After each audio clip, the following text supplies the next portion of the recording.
Dark Psychology Facts number 3. Ang psychology ng pagkukunwari. Nakangiti sila, magalang, parang kaibigan. Pero sa likod ng ngiti, may plano, may bitag, may dahilan. Narito sa likod ng pahina. Ang tatlong matitikas na dahilan kung bakit mapanganib ang mga taong nagkukubli sa ngiti. Una, ang ngiti ay maskara. Hindi lahat ng ngiti ay totoo. Para sa ilan, ito'y taktika.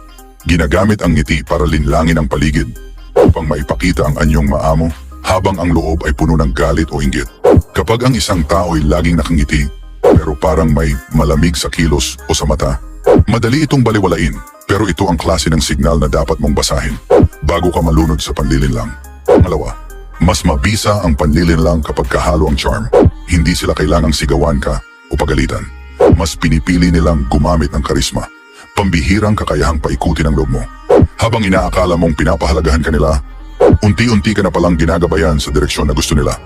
Ang pinakamabisang manipulador, hindi nagsasalita ng malakas, kundi bumubulong sa takbo ng isip mo. Pangatlo, kapag sanay siyang ngumiti habang nananakit, hindi na siya nag-aalangan. Dahil sa sobrang pagsasanay sa pagkukunwari, nawawala na ang guilt. Ginagawa na lang ang panlilinlang ng parang routine, parang paghinga. At ang mas nakakatakot, hindi mo agad mahahalata. Dahil ang kilos nila ay laging banayad, laging may kontrol, hanggang mapansin mo na lang, ikaw na ang nabihag ng kanilang laro. Sa mundo ng dilim, ang ngiti ay hindi laging tanda ng kabutihan. Kung gusto mong mas maunawaan ang larong ito ng kaisipan, sundan mo ang sa likod ng pahina habang may oras ka pa.